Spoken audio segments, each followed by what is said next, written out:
The job market is shifting again with more layoffs, a growing concern that AI is to blame. Now, a lot of people fear it's the beginning of the end for white-collar work, but is that fear justified? Well, our next guest says Canadians can use AI to become more productive and valuable at work. He says he's got some practical examples of that as well.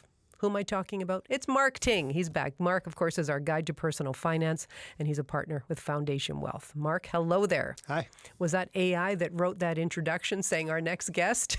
That's all Mark. That's all Mark. Okay. Well, this or is all you, I guess. Interesting time. So when companies lay off workers, they often blame a poor economy or AI productivity.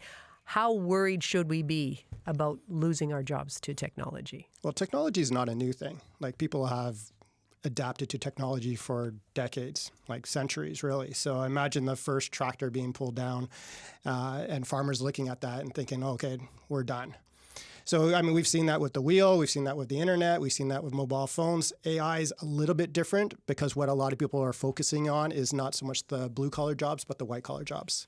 So it's an intellect. So now we have these mega, super intelligent, accessible information at our disposal. Everybody has it. And now the concern is out there that if I spent maybe hundreds of thousands of dollars going to school to be super specialized, I can be replaced with just a gadget.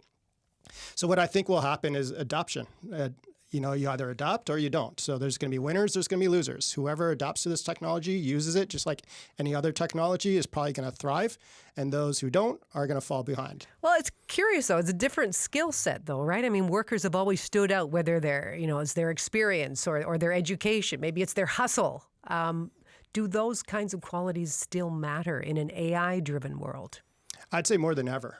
Particularly the hustle and the drive. So I think what people will have to do during the adoption of this or the adaptation of this skill set is they're going to have to actually go out there and try to figure this out. There's not many universities or schools out there that are actively teaching this, but you can learn about this on the web, YouTube, podcasts. It's really accessible. You just have to go out there and get it. And then you got to think about how it's going to work for your own industry and how you can put a moat around yourself to make yourself employable. So education is also going to be important as well as experience, because the other thing about this, I think, is connections, networking, very important. So those skills are still going to be there. It's just the person that can put it all together is going to do very well. Well, okay. So if someone was worried about their job or maybe considering changing jobs, how could they consider using AI to help them stand out? So we go based on the assumption that everyone has skills. Like if I went and I spoke to AI, LLM, and said, look, this is what I'm good at. These are my skill sets. This is what I do at my job right now. Can you set me up with a plan where I can learn how to improve them, how to use AI, incorporate them into what I do now, and set that up like on a daily or weekly basis so that I actually have an action plan to do this. Could be doing exercising, learning new technologies, listening to podcasts. It'll actually set you out a lesson plan on how to do that.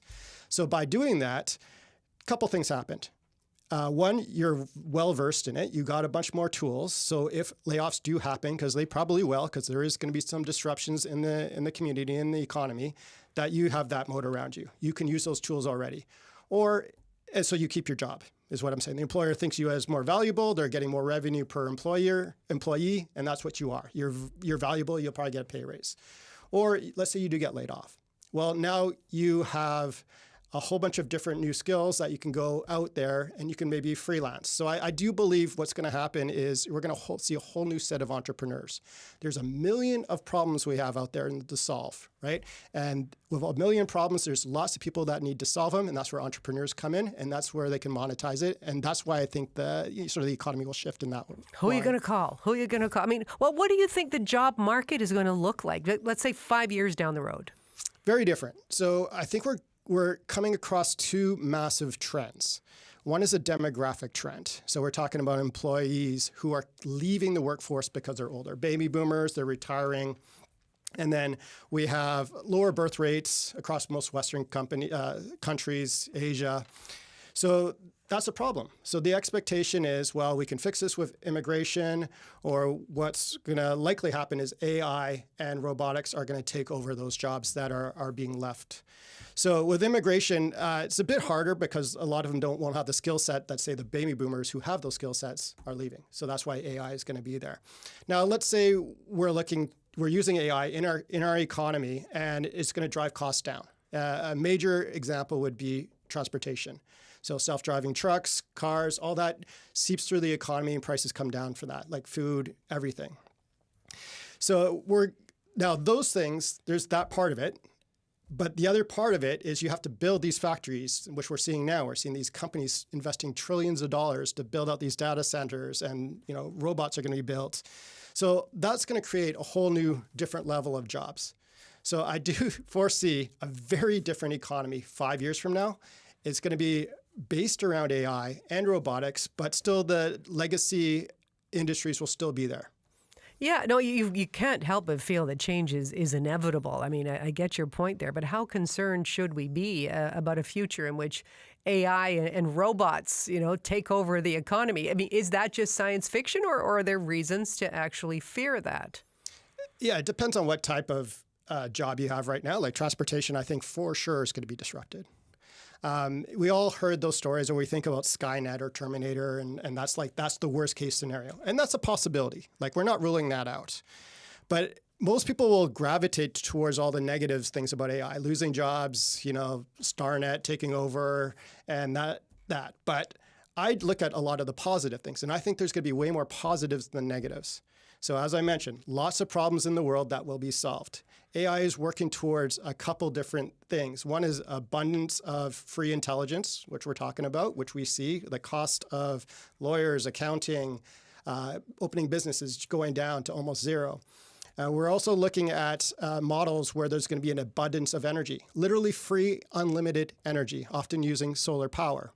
So if you can imagine a world like that, if we're usually constrained by energy, like all of our climate change issues are constrained by energy. Food production, fresh water. If we had free, unlimited energy, we could desalinate the waters of unlimited fresh water. We could grow literal forests and deserts. So I would actually say the chances of this sort of utopia type of a world where there's an abundance of things is just as likely as, say, the Skynet version. And what's actually going to happen is we'll probably end up somewhere in the middle. Well, and it's interesting just seeing in the last couple of days all of the posts about the AI actor that's out there, Tilly Northwood, that looks very, very realistic. People are saying this could be a major disruption to the film industry as well. That's not really acting. I mean, what are you watching in terms of the entertainment world? I mean, we see this all the time. Entertainment world's been disrupted many times of torrents, like pirating, streaming, music, special effects, CGI, pop stars who are completely AI, like very big draws in Japan. So again, like there's going to be a demand for it, and maybe it's a niche, but I think it's likely going to expand. Like presentations is crazy what you can see online. My son was showing me. He was talking just like these types of mannerisms. You can't see it on the radio, but I'm like gesturing. Yes. And then there would be an avatar that looks 100% real. That's this like 10 out of 10 smoke show, beautiful women type of a thing, doing the exact same thing. Wow. He's talking, coming out of her voice, and you just would never know unless you're very attuned to looking for AI. Oh, I know. And then just think about what that could do to the fake news run and all of that. Now, it's interesting. You mentioned your son. And the last time we spoke about employment in AI, you mentioned that your daughter refuses to use AI. Is that still the case? Oh, yeah. Yeah, we talked about it just yesterday. So, I mean, her stance is kind of like the entertainment aspect that you just mentioned. So she's a musician. She's an artist, and she just hears all these stories about AI taking a lot of those types of jobs, replicating it, stealing, and she's just not with it. My argument is, like, think of the internet. Like Maya, her name's Maya. It's like, Maya, like, do you use the internet? She's like, yeah, of course. But I go, do you use it for like gambling and scamming people and whatever? She's like, no. So I was like, it's the same sort of thing. It's a tool. So if you use it for a tool, that sort of works. You can either complain about it or you can compete. And my feeling is you got to compete in this type of environment. Yeah.